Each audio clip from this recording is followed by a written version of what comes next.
Mr. Speaker, sir, I am very grateful to all the honorable members on all sides of this august House who have taken part in the debate on the Finance Bill. The Finance Bill forms part of overall budget even though it deals only with the tax elements of the budget. It was therefore quite natural that several honorable members brought up journal issues of policies, and the issues that they brought up are issues of profound importance to the future of our country. For example, reference was made to the primacy of agriculture. Shri Chandrakar brought out the massive problem of land and water degradation in our country, which, if not tackled, will hurt the living standard of millions and millions of farmers living in our country on the edges of subsistence. Shri George Fernandez brought out the issue of regional imbalances, and these regional imbalances should be a source of concern to all segments of this House. Reference was made to the growing problem of unemployment.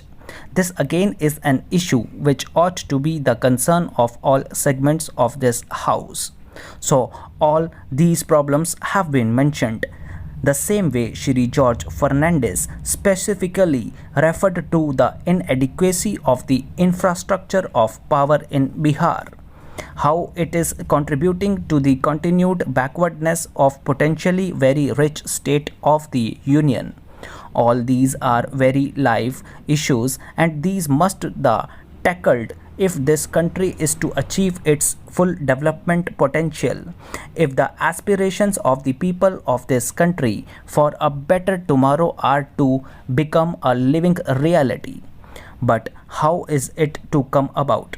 I submit to this august House that these aspirations cannot be given a living reality if the fiscal mess in which we have got into is not set right. India today has unsustainable fiscal deficit, and this is a point on which all shades of public opinion, all shades of economists are agreed. You can go on quarreling as to how this fiscal deficit came about, how it gave rise to unsustainable foreign exchange deficit. But the real issue before us today is what steps are we going to take that this crisis is contained and that this crisis is in fact used as an opportunity to set in motion those forces of reforms which alone can see that this country's great development potential is made a reality. I submit to you that by presenting the budget in this House 6 or 8 weeks ago, I do not claim that I have performed wonders.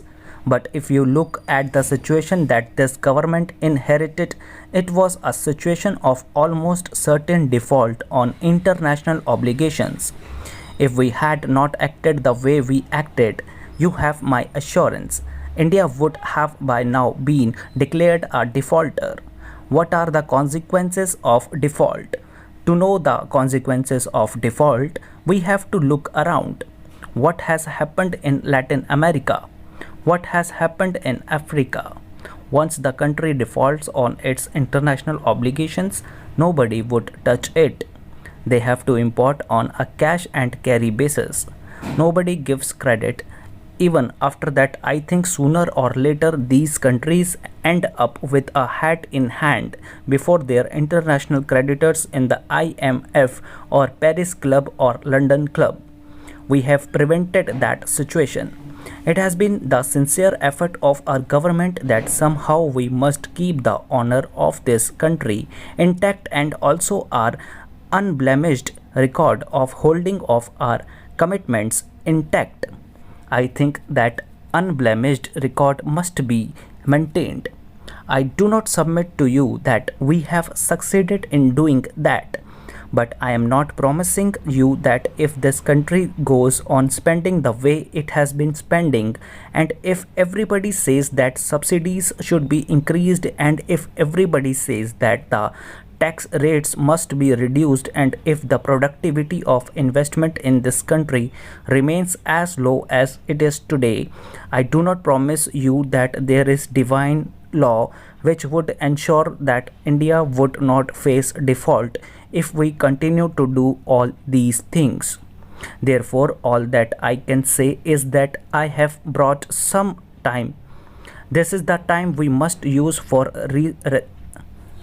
retrospection to set in motion those reform processes which would convert this crisis into opportunity.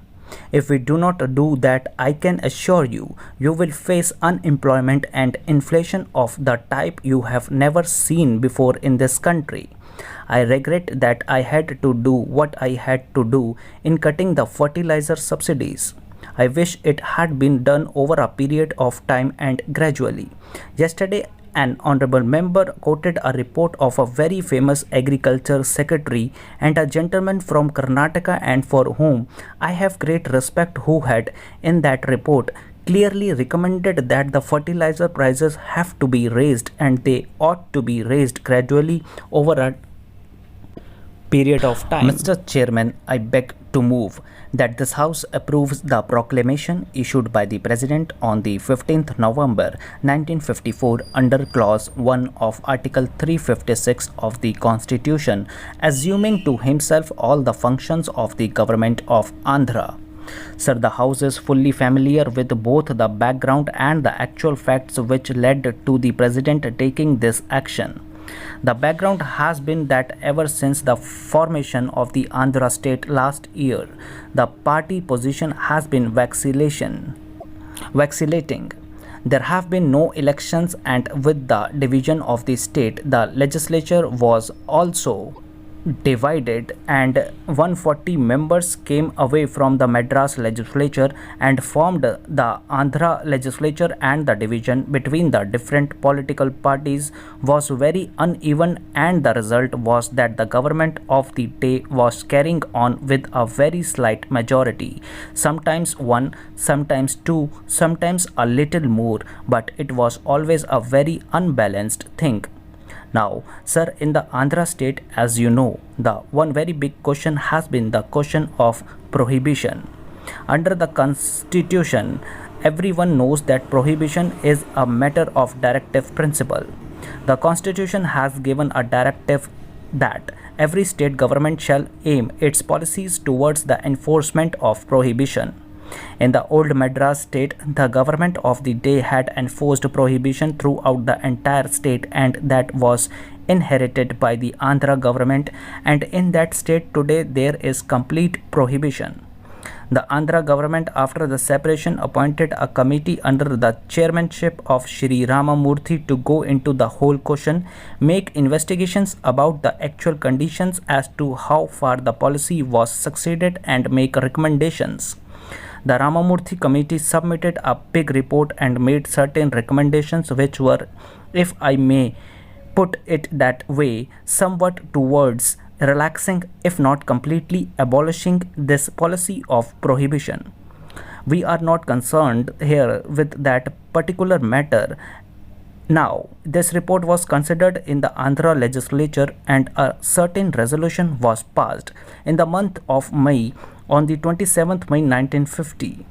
Some members were dissatisfied as to the action taken by the government to implement this resolution of the legislature, and notice was given of a motion of no confidence to be moved in October to this effect.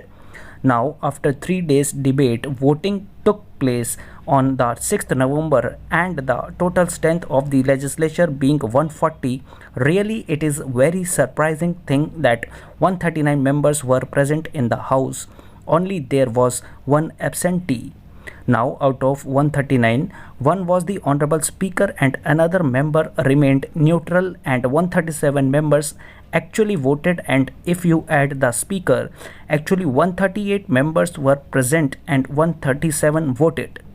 And out of 137, the result of the division was 69 in favor of the motion of no confidence and 68 against the motion. The result was that this motion of no confidence was carried by 1. The ministry met, they pondered over the situation and they submitted their resignation, but along with the resignation, they also said that having regard to this want of equilibrium and always uncertainties prevailing, it was desirable that there should be a general dissolution so that people may be given an opportunity of having a stable government for themselves, of pronouncing their own opinion upon this big question of prohibition and all other relevant questions.